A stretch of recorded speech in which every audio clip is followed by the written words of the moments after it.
Kisah Nabi Yunus alaihi salam yang ditelan oleh ikan paus.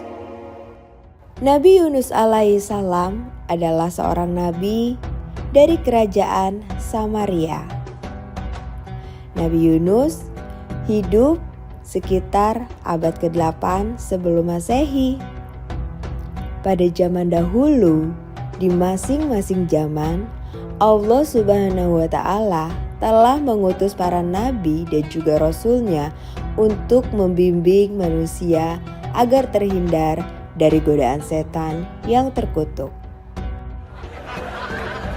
Setan atau iblis sepanjang waktu akan terus-menerus menggoda manusia agar selalu berbuat dosa. Dikisahkan di suatu kota, yaitu kota Nainawa, para penduduknya menciptakan patung-patung berhala dalam berbagai wujud. Mereka mengikuti ajaran nenek moyang mereka dan meneruskannya ke anak cucu mereka. Salah satu pemimpin penduduk Nainawa berkata kepada para penduduk lainnya, "Ingatlah, tidak ada pencipta dan pelindung yang lain yang lebih hebat daripada dewa kita ini, anak-anakku." Demikianlah para orang tua mengajarkan kepada anak-anaknya. Mereka diajari ajaran yang sesat. Ajaran ini semakin lama semakin melekat hingga tidak ada orang lagi yang beriman kepada Allah Subhanahu wa Ta'ala. Nabi Yunus alaihissalam lahir di tengah-tengah kaum penyembah berhala itu. Namun, karena Nabi Yunus merupakan salah satu manusia yang dipilih oleh Allah Subhanahu wa Ta'ala untuk menyadarkan para penduduk tersebut, maka hal itu tidak membuatnya terjerumus ke dalam dosa. Nabi Yunus tetap memegang teguh imannya kepada Allah Subhanahu wa Ta'ala sesuai dengan ajaran para nabinya terlebih dahulu. Tugas Nabi Yunus adalah mengingatkan umatnya dan mengajak mereka untuk kembali beriman kepada Allah Subhanahu wa Ta'ala.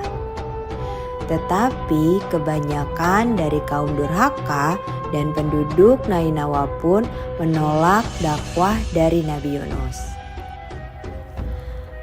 "Banyak yang mengaku sebagai utusan Tuhan, namun semuanya berbohong. Apakah benar Tuhan yang kau sembah itu ada?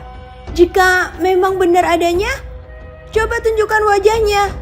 Bagaimana kami bisa percaya?" "Iya, memangnya seperti apa Tuhanmu? Bukankah itu hanya bualanmu saja di siang hari?" Mereka terus-menerus mengolok-olok Nabi Yunus pada saat Nabi Yunus sedang berdakwah.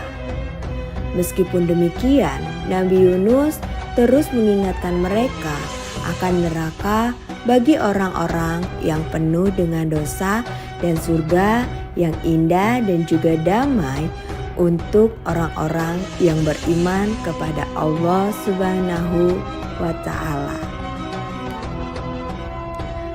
Namun sayangnya, semua ancaman dan janji indah itu tidak bisa menggoyahkan kepercayaan para penduduk Nainawa. Nabi Yunus amat sangat kecewa dengan tanggapan para penduduk di sana. Kemudian ia berdoa kepada Allah Subhanahu wa Ta'ala dan memohon petunjuk apa yang harus dilakukan untuk menyadarkan para penduduk Nainawa itu. Namun sebelum Allah menurunkan wahyunya, Nabi Yunus telah memutuskan pergi meninggalkan mereka. Dengan penuh rasa kecewa, Nabi Yunus berjalan menuju ke arah pantai dan memutuskan untuk naik ke salah satu perahu penumpang yang hendak berlayar. Hatinya yang gelisah dan juga kecewa membuatnya tidak mau lagi berbaur ataupun bercengkrama dengan orang-orang yang ada di dalam perahu itu. Di tengah perjalanan, tiba-tiba saja angin bertiup dengan sangat kencang. Langit malam yang semulanya terang penuh bintang tiba-tiba dihiasi kilatan-kilatan petir disertai dengan gemuruh yang sangat menggelegar. Semua waspada, badai akan menyerang. Angin kencang dan gelombang yang ganas pun mulai mengamuk, membuat kapal terombang-ambing di tengah lautan. Para penumpang pun mulai merasa panik ketika melihat air mulai membanjiri lambung kapal mereka. Kita mulai tenggelam, buang barang-barang yang paling berat. Semua awak kapal pun langsung bergerak. Mereka bersama-sama membuang barang bawaan ke laut untuk mengurangi beban. Meskipun semua barang sudah dibuang, kapal tetap saja terombang-ambing dan hampir tenggelam. Seolah beban yang dibawanya masih terlalu berat.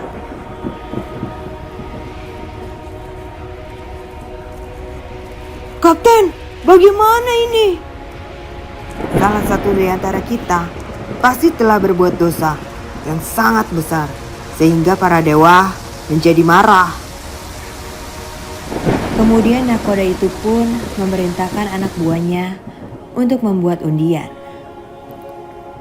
Para dewa sedang marah sehingga ia mengirimkan badai yang sangat besar kepada kita. Sesuai dengan tradisi, kita akan adakan undian untuk menentukan siapa yang harus kita buang ke laut. Dan tanpa membuang waktunya lagi, undian itu pun segera dilakukan. Namun nama pertama yang keluar adalah Nabi Yunus. Undian yang kedua dilakukan dan yang keluar namanya adalah Nabi Yunus lagi. Hingga undian yang ketiga dilakukan dan nama itu yang keluar tetap Nabi Yunus.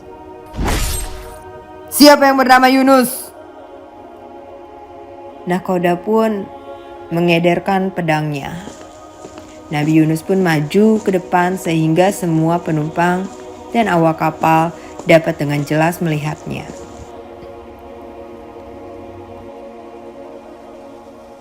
Nakoda pun memerintahkan anak buahnya untuk membawa Nabi Yunus. Bawa dia. Kami semua para penumpang sepakat bahwa kamu Yunus harus dikorbankan agar lautan kami menjadi tenang kembali. Awak kapal pun berjaga-jaga, tetapi Nabi Yunus tidak melawan. Apakah ini merupakan teguran darimu ya Allah? Karena hamba telah meninggalkan para penduduk sebelum mendapatkan perintah darimu ya Allah. Nabi Yunus pun kemudian berdiri di samping perahu yang diiringi pemandangan para penumpang lainnya. Lautan yang bergejolak dipenuhi ombak besar sungguh merupakan pemandangan yang sangat mengerikan pada malam itu. Gelapnya malam terasa semakin mencekam. Nabi Yunus menutup matanya dan dengan sekali dorongan oleh awak kapal, dia tercebur ke dalam lautan yang berairkan dingin. Tanpa ampun, badan Nabi Yunus meluncur ke dalam lautan. Dan saat Nabi membuka matanya, seekor ikan paus yang sangat besar berada tepat di depannya. Ikan paus yang sedang bernapas itu membuka mulutnya lebar-lebar. Ombak yang tak terkendali, air yang terus bergejolak mendorong badan Nabi Yunus yang tak berdaya masuk ke dalam mulut ikan. Tubuh Nabi Yunus tertelan oleh ikan paus. Badan Nabi Yunus berputar-putar bersamaan dengan air yang masuk ke dalam mulut ikan.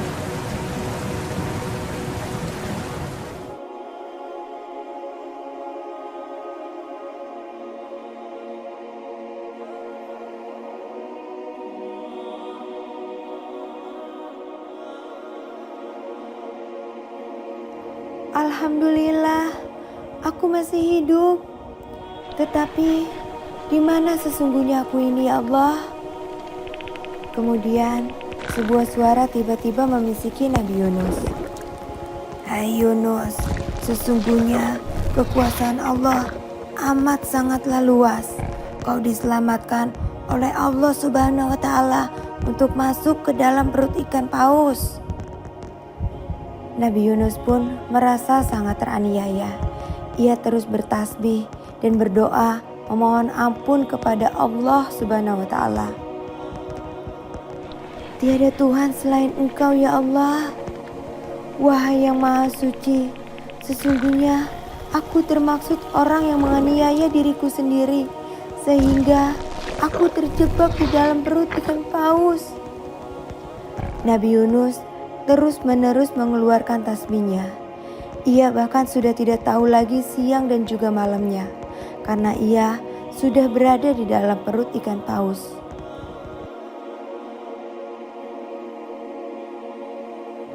Sementara itu, di kota Nainawa, sepeninggalan Nabi Yunus, para penduduknya sering kali merasakan panen yang selalu gagal. Dan munculnya cuaca yang amat sangat ekstrim dan terkadang tiba-tiba diiringi dengan hujan yang lebat seperti petir yang selalu menyambar-nyambar dan merobohkan patung-patung dewa yang mereka selama ini sembah. Patung terbesar pun roboh dan menimbulkan suara yang sangat amat dahsyat. Lihat, dewa kita tersungkur ke tanah dan dia tak dapat menolong dirinya sendiri.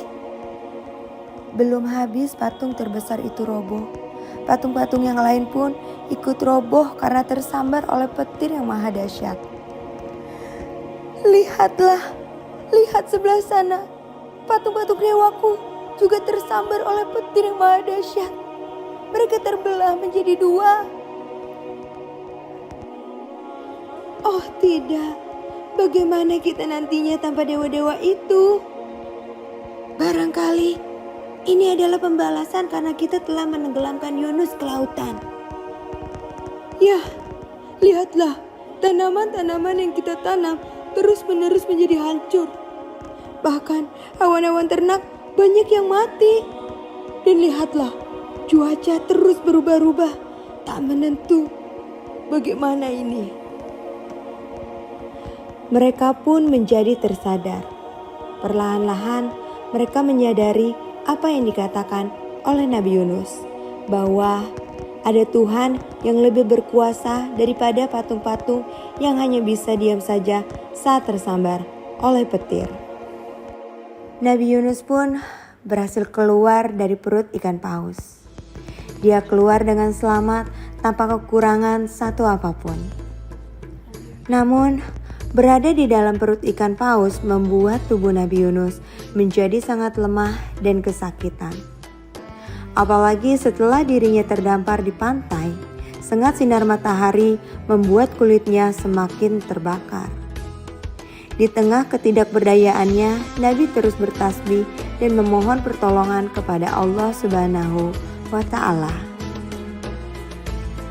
Kemudian, Allah menumbuhkan pohon sejenis labu yang memiliki daun yang sangat lebar untuk melindungi dirinya dari sinar matahari. Nabi Yunus bertahan hidup dengan bantuan buah labu beserta dengan daunnya yang sangat lebar. Daun itu mampu melindunginya di kala panas dan juga hujan.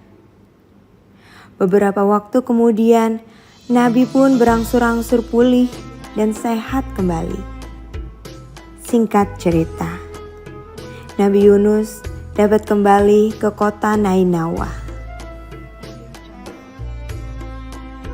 Nabi Yunus juga sudah mengetahui bahwa para penduduk di kota Nainawa sudah bertobat kepada Allah Subhanahu wa Ta'ala.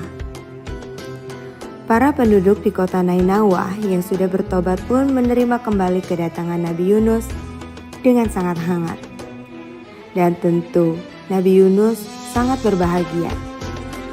Sejak saat itu Nabi Yunus bisa berdakwah dengan damai di kota Nainawa. Nabi Yunus juga memberitahukan kepada mereka bahwa pertobatan mereka sudah diterima oleh Allah Subhanahu wa Ta'ala. Dan Allah telah menghentikan azab kepada mereka. Hingga pada akhirnya Nabi Yunus alaihissalam terus melanjutkan dakwanya di kota Nainawa hingga usia tuanya.